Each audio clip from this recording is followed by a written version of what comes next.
Well, there's a national guessing game going on at the moment. Who is this? Top BBC star in Sex Pics probe. Massive story on the front of the Sun.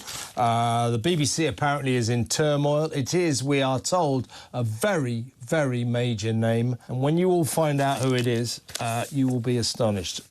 Hello, I'm Paul Barry. Welcome to Media Watch and to a British media meltdown over a BBC star, a raucous red top and a very English sex scandal. Kicked off by the Murdoch's Sun newspaper with this front page. A top BBC star is off air while allegations he paid a teenager for sexual pictures are being investigated. The well-known presenter is accused of giving the teen more than £35,000 since they were 17 in return for sordid images.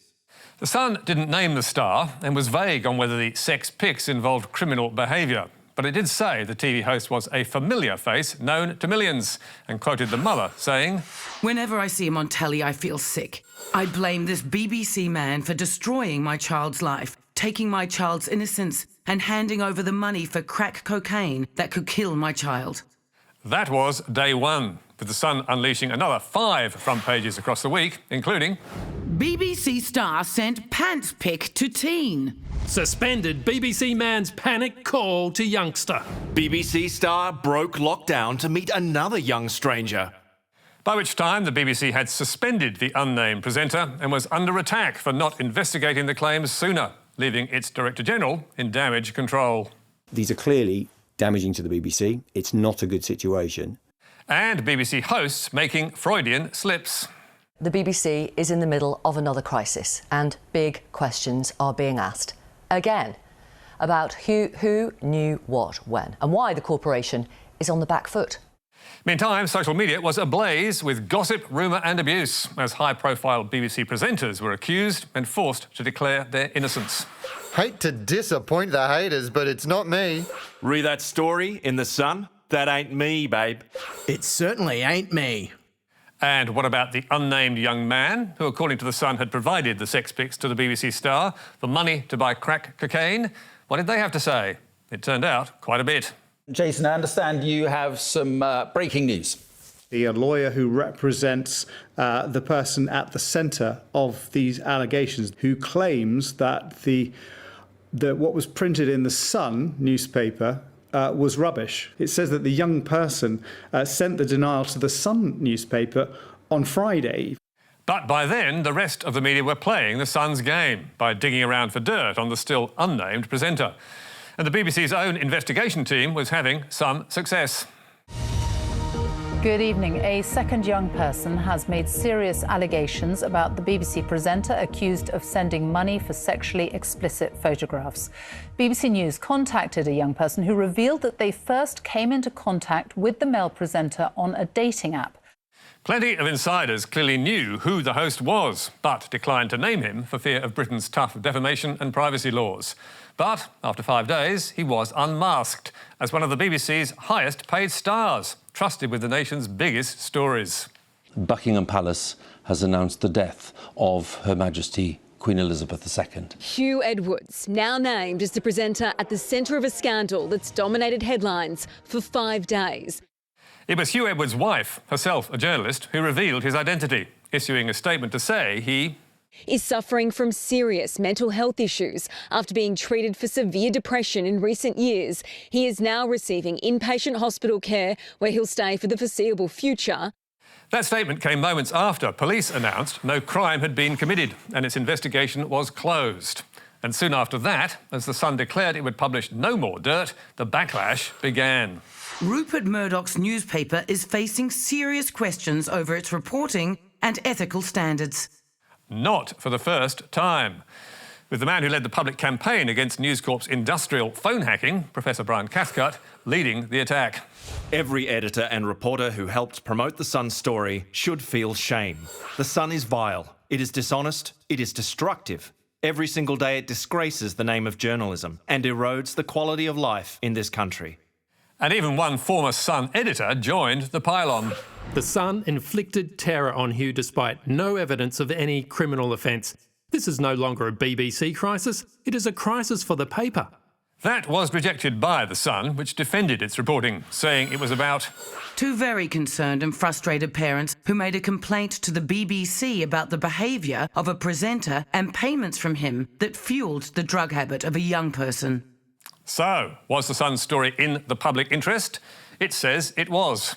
Did it warrant 6 front pages and a national media frenzy? Certainly not. But The Sun wasn't the only outlet in the firing line. The BBC was also criticised for overreaction in its rush to cover the story, with one former Guardian editor, Alan Rusbridger, saying the Beeb had lost its sense of balance and proportion. On Tuesday night, the first 13 minutes of a half-an-hour bulletin were entirely devoted to the BBC and the criticisms of the BBC. Meanwhile, former Blair government spinner Alistair Campbell was reminding everyone that any story from the Murdoch media on the BBC needs to be kept in context. It's about a bigger battle where the right-wing newspapers want to do down the BBC. And Is that really what you see going on here? I think it's definitely part of it.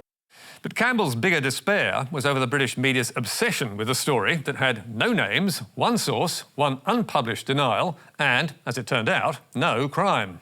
I think most people from outside the UK watching our media over the last few days just think we've become a bit of a ridiculous country. You've got the NATO summit going on, you've got a mortgage crisis, you've got a former Prime Minister refusing to hand over his phone in defiance of a High Court order, and you'd think there was only one thing happening in the country.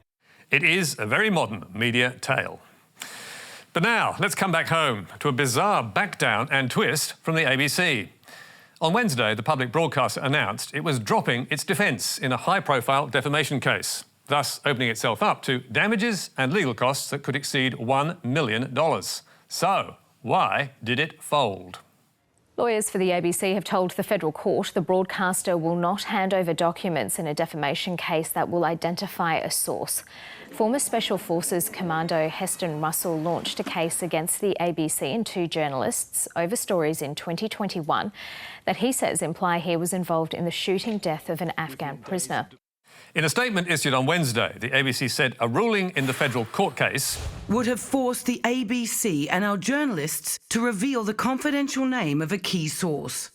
And since they had promised not to reveal the source's identity, the ABC had no choice but to uphold its commitment and abandon its defence of proceedings. The ABC's news director, Justin Stevens, said although the ABC wanted to defend its journalism in court, commitments made and kept by journalists to sources are central to ensuring journalists retain the ongoing trust of people speaking truth to power. They are a key tenet of journalistic ethics and press freedom in this country. So, is this a victory for principle that we should all applaud? Not according to 2GB's Ben Fordham, a champion of Heston Russell's cause, who told his listeners on Thursday, well, there's an old saying, you can't defend the indefensible. And the ABC is now looking foolish in their battle against an Australian war hero, Heston Russell. We're not convinced that Russell is a war hero, but the ABC has certainly failed to persuade the federal court that he's a killer, and to defend the stories which got them into trouble.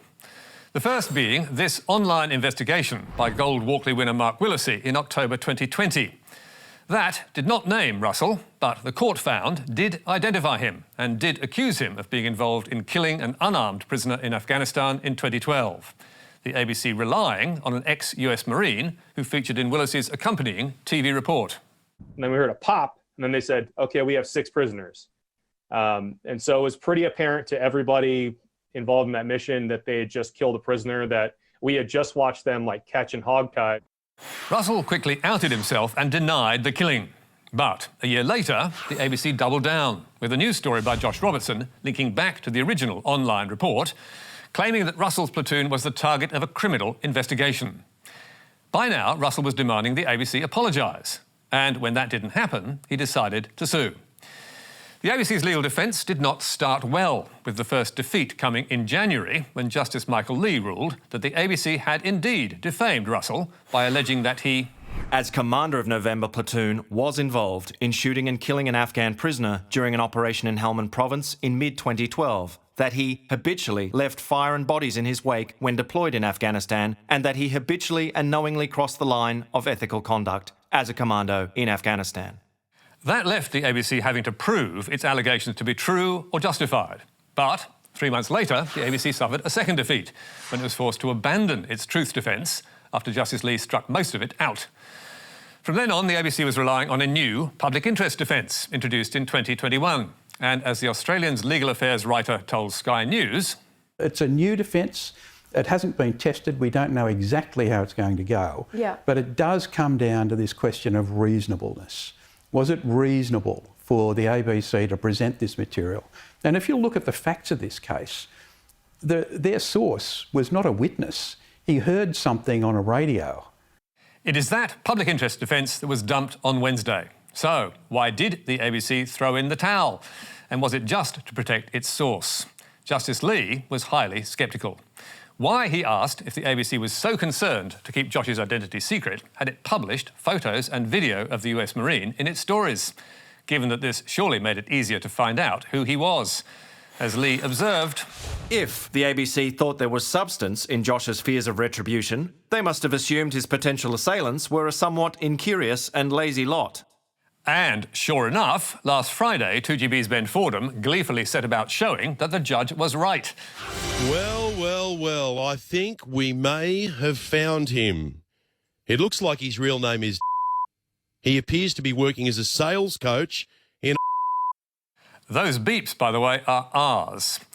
2GB then played audio of the two men and concluded they were one and the same.